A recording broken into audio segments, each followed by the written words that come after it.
Ignition sequence start. 6, 5, 4, 3, 2, 1, 0. Liftoff. We have a liftoff.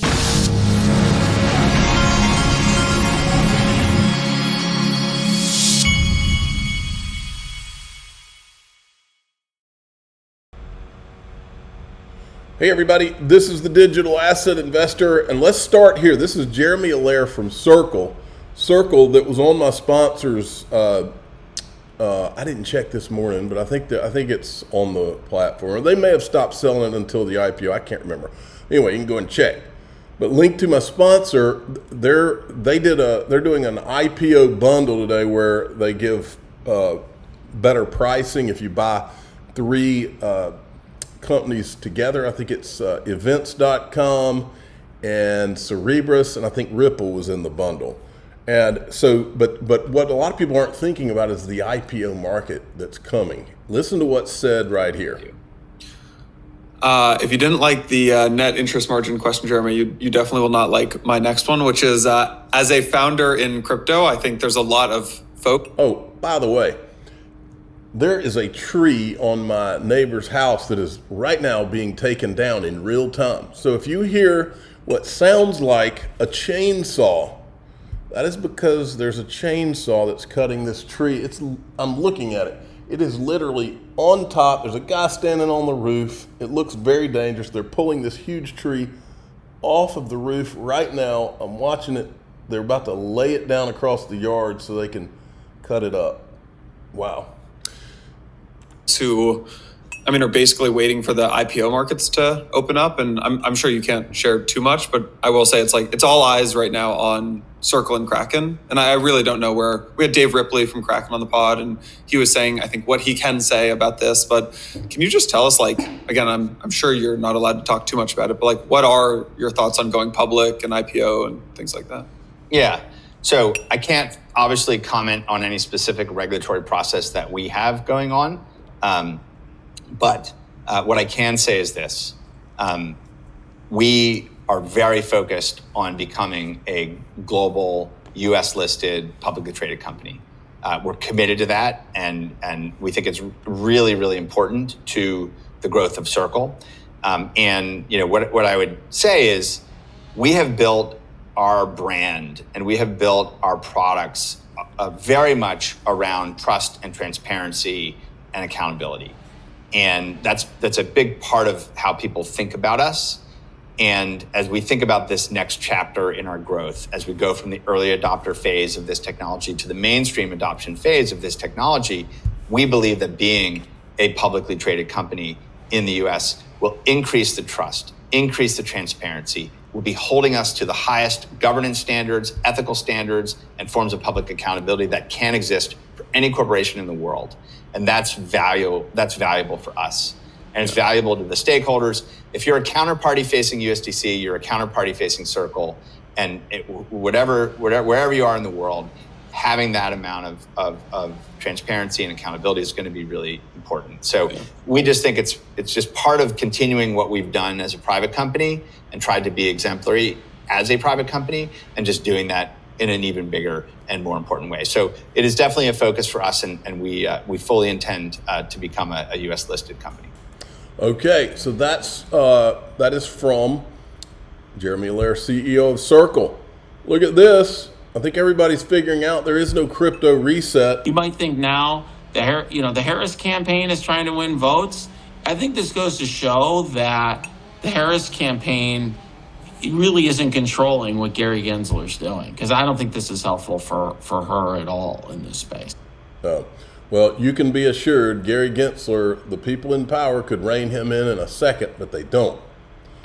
Look at this. Now, I know it's been getting really boring and quiet out here. My experience in crypto or any markets has been, these are the times when it feels like nothing's going on. These are the times I try to accumulate because the money for me has always been made when I was buying when nobody was enthusiastic about it. And then later on, while they're enthusiastically buying and everything's going crazy and everybody's asking me at parties, should I buy now? It's too freaking late. While you're getting bored, whales and institutions are buying Bitcoin aggressively. Not just Bitcoin. I'm having a mouse issue here. Okay. Now, this isn't me saying this is him saying it. Buy as much as you can. Next 3 months are going to be big for crypto. October and November are bullish months after a bearish September. Gold is priced already at all-time high and is followed by Bitcoin. Expected rate cut in September. U.S. election in November. In other words, they want to juice the economy leading into that. U.S. presidential candidates are promoting crypto. Big firms are accumulating at all-time rate, I guess. M2 global supply is flowing, which is good for crypto. Russia's promoting crypto against the dollar. Don't miss the discount offer. And these are those 2 months. I had shown you a chart like this the other day. Historically, October and February are the most green months for Bitcoin. This year, all bets are off because anything can happen because we're finally there. We've also got this. If you're an XRP fan, just in, Ripple will pay a $125 million fine within 5 days. So apparently in the next 5 days, their fine will come due. Here's a clip from this guy. I think he's, does it say who he is? He's with Ripple, I'm pretty sure. And we think that's a distinguishing feature to highlight. I was interested earlier listening to Evelyn Whitlock's of the ECB talk about different ways that the digital euro will be accessible in the Eurozone. I think she mentioned 3 different ways. One was through an ECB-issued wallet. One would be through a bank-issued wallet. And then the third was sort of on a card concept.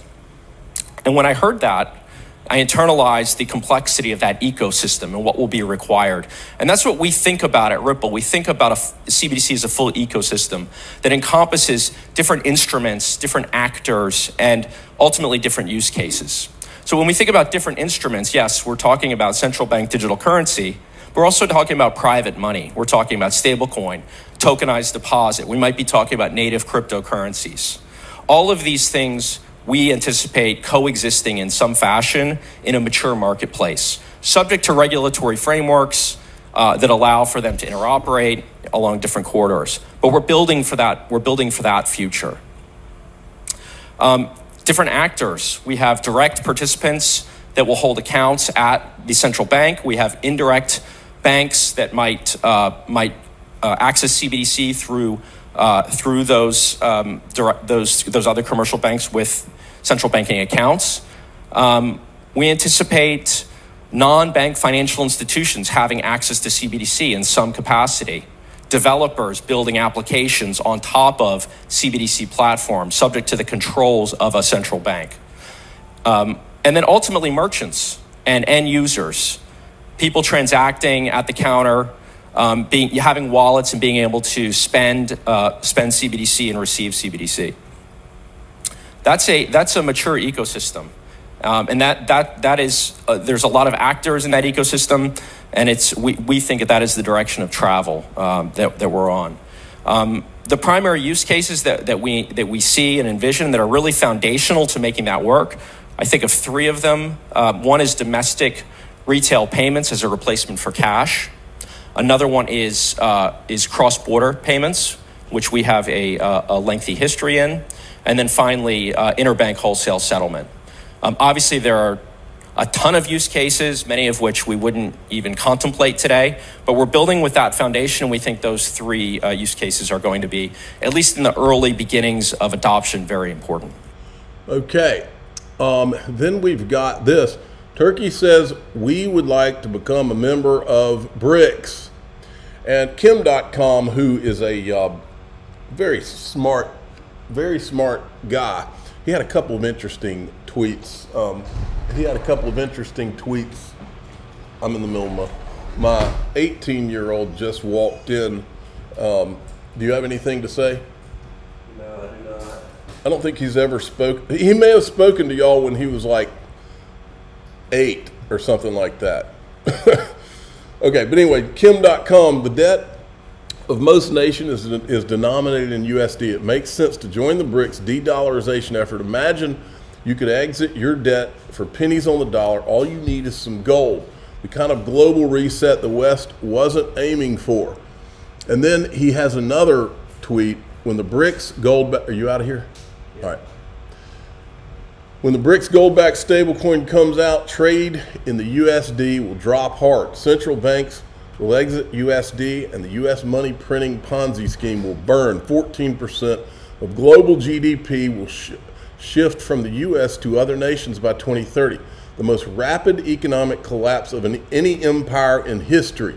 Makes you really think and wonder, well, why would Gary Gensler have been holding off the U.S. crypto market in the midst of this? Almost like he works for another country. Almost like he's a part of a group of people who would rather there not be a United States of America and there rather be a global citizenship. Here's Jim Rickards on the BRICS. Again, notice what the BRICS are doing. They've copied the World Bank, they've copied the IMF. They're duplicating the Bretton Woods structure on their own. A lot of this goes almost unnoticed, but these are very important initiatives. They're also building a fiber optic undersea telecommunications channel so they can bypass channels like SWIFT and other payments channels controlled by the West. So they're building their whole network financially, structurally, and in terms of physical infrastructure. And this has been going on for a long time. It's not as if the BRICS are making some headlines lately. It's not as if they just woke up last year and said, oh, let's do something significant in the monetary system. They've been working on this for over 15 years. By the way, we focus on the BRICS Leaders Summit, and that's important. They have over 100 meetings per year. They have subgroups on agriculture, climate change, women's rights, athletics, et cetera. So this is a very well-developed organization with as I say, an expert secretariat that continues to grow. Okay, then we got this. It's about unlocking. This is a Ripple webinar, 20th of September. Unlock the $20 trillion digital asset market opportunity with Ripple custody. I don't know if anybody can join, but I'll go check it out. Now, in DAIXRP.com, here's what we're going to talk about. Elon Musk is under complete attack. Why? Because he's allowing free speech on his social media platform. There is supposedly something big that's about to come. He's being attacked. Brazil, I think Brazil just turned the X platform off. And then there was an article I'm going to show you this in DAIXRP. And then we're going to talk about, there's a guy out there that's saying that something's about to happen.